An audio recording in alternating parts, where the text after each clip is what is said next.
Okay, ladies and gentlemen, I am Shocky Woodward, and I am joined with the new Icons champion, Harlow O'Hara, the priestess. If you don't know her because she's awesome.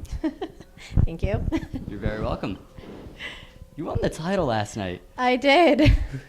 Did you know, like, before the event that you were going to win the championship? Or No. did they just kind of say, oh, you're going out there and you're going to put the...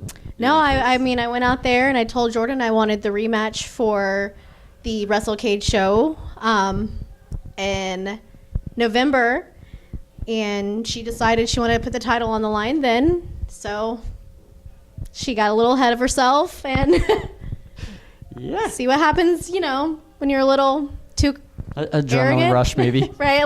She just came off a match, so I'm sure she was still feeling like the win. So, but she'll have a rematch with me hopefully soon, so we'll see. Which Harlow better win. 'Cause I like this. Thank I you. hope to see this for a while. Thank you.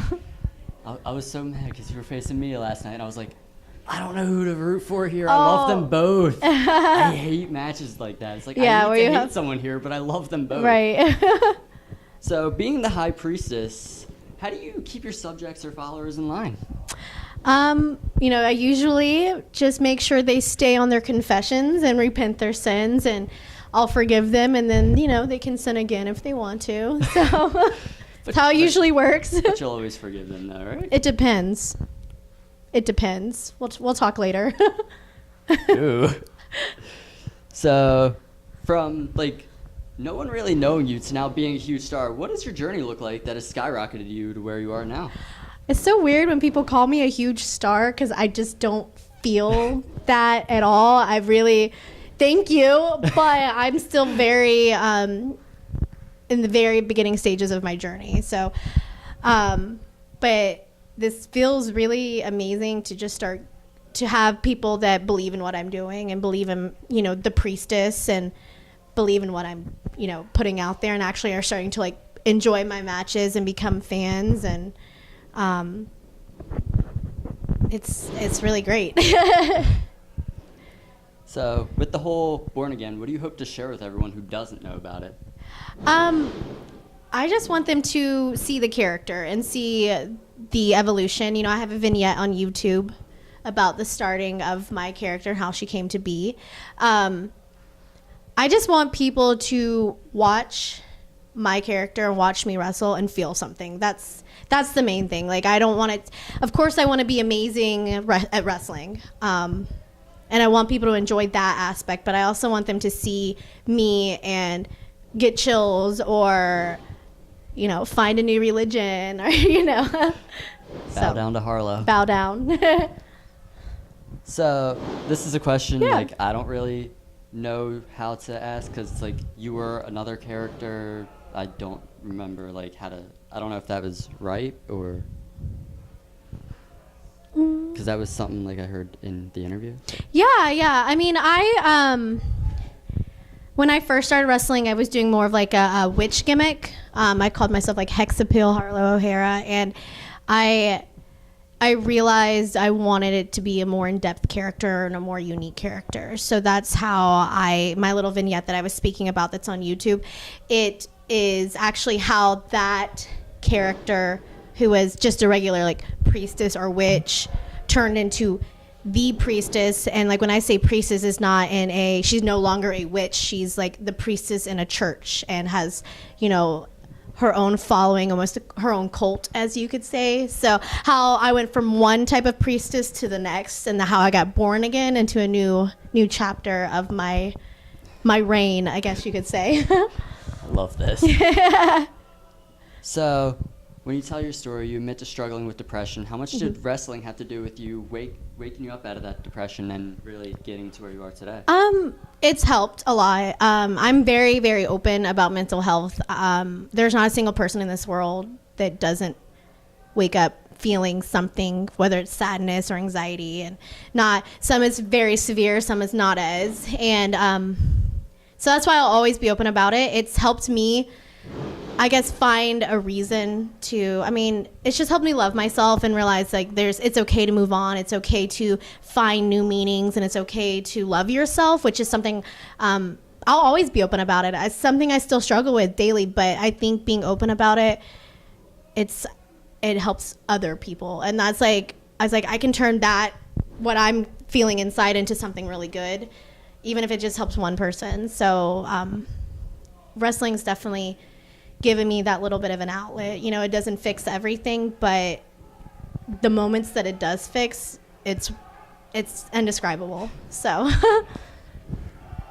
So, do you think you'd be where you are today if you hadn't had depression? Like, do you think that depression sort of kind of led you to where you are today? Oh, absolutely. I do not think I'd be wrestling if it wasn't for all my past experiences that put me in like my downward spiral that I was in. I always say that I think I don't know where this is going to take me, like, you know, wrestling wise. I don't know where I'll end up, but there's definitely, the more I do it, the more I realize I feel like this was always supposed to be where I'm meant to be and what I'm supposed to be doing. But I definitely took the back road to it. I didn't have the normal like fan when I was 5 years old and, you know, grew up watching it. So I think my back road was, you know, the things that I was like going through in my personal life and like this, like, you know, mental suffering and stuff that I was going through. And if it wasn't for all of that, I don't know if I would have, in the situations that caused all of that, I don't know if I would have found wrestling, or at least would have found it now in this point in my life. Who knows, maybe a few more years down the road. But I think that's why I'm so open about all of that, because I genuinely don't know if I would be doing this right now if it wasn't for that. So I almost owe my hard times and my depression, you know, what I'm doing now, to all of that. I always say, don't skip your dark room. Like, a lot of people are just like, I wish I didn't feel like this all the time. And it's obviously like very, you know, of course you don't want to wake up and feel bad or feel like you don't want to get out of bed or feel, but those times in your dark room are where you start to find like the tools you need to feel better and find your path. And my dark room, when I finally found that door to open, it was into this world. So yeah, I don't think I'd be here if it wasn't for that. So I'm grateful for it in a way. So this is what we were kind of getting into before this. Yeah. But the first time I was here, I watched you defeat Willow Nightingale to go on to face Jessica Havoc at the next show. What was it like when you stepped in the ring with Jessica Havoc? Scary and amazing at the same time. Everybody has their strengths and their weaknesses, and Jessica definitely helped. I feel like she brought out a strength that I didn't know I had in wrestling. I had never had a match like that before, ever. So I am so grateful for her for that match. She pushed me to a point where I didn't, to do stuff that I didn't know I could actually do, and to perform in a way I didn't know I could perform. So it was scary and amazing. And at the end of that match, it's like almost like every time I have a match that pushes me and I do something I didn't think I could do, it's like a video game and you unlock another level. So I've definitely left that night being like, all right, level 900, like, let's do this. So it was great. It was a wonderful experience. I enjoyed it. To put a little more depth on that, so it was at May the Queen Reign, which I believe that match is on YouTube. So Yeah. You guys can actually see her get thrown like through chairs like in Yeah. front of my table, Like- which was one of the coolest things I've ever seen, but probably one of the most painful things she's ever had It to was go like through. 5 rows deep chairs. Just like I landed in one on accident. It just went sliding, and then ended up like back at all the like the sponsorship and interview tables. And I'm like, hey guys, what's up? I'm dead. Like, oh, you guys want an interview now? I'm dead now. So last night you took on Mia Yim, who's arguably one of the most dominant women Absolutely. in wrestling. Yes. What did you learn about yourself from that match, and what did you learn from Mia? Mia's like, she's so amazing. She cut a promo about her match, and she like jokingly called herself my sensei, but like that's totally like real life too. She's amazing. I don't know. I like took Mia's seminar at the beginning of the year, and I know I could tell then that Mia took a little bit of an interest in me, because then I started seeing her a lot. We just ended up being in locker rooms together. And that match, I mean, I learned a lot, just like, you know, with Mia, being in the Mae Young Classic last year, now being in it again. Congratulations, Mia. I think being able to step in a ring with her and have a match that the audience genuinely was into and loving, and then to leave, even though I didn't win, like to leave that match and go back into the back and speak with her about everything, like it almost brought like a little tear to my eye, because I was like, you know, it's just like a level that I unlocked where I realized like all these matches that I see on TV that are absolutely amazing, like if I keep working hard, I can produce that quality too. And that's what I felt like when I left, you know, the match with Mia, because that's just to know that that's like where she is. She's on, you know, Mae Young Classic and all this other stuff, and to know that I can step in a ring and her enjoy a match with me and tell me that I am improving so much from when the first time she met me. Like that just makes you realize like just keep going, and there's gonna be hard times, but like something, you know, good stuff will happen. Is Mia sort of like one of those like locker room leaders? Like everybody sort of looks to her. Oh yeah. Like, for advice and just help them reach that next level. Oh yeah, she's a locker room leader in every way possible. Like not even just that, but like she'll be like, "All right, guys, everybody, we're having a meeting right now. Oh, God. Don't go over your time. Love you all." Like she's like, and you're just like, "Yes, ma'am." Like but you can't help it. Like she's so dominant and respectful and like sweet and like caring, but also like you want to listen to her at the same time. And I think that's like the perfect mixture of like everything. So she's great. She really is. She kicks my ass, but she's great. But she still walked out with gold though. I did.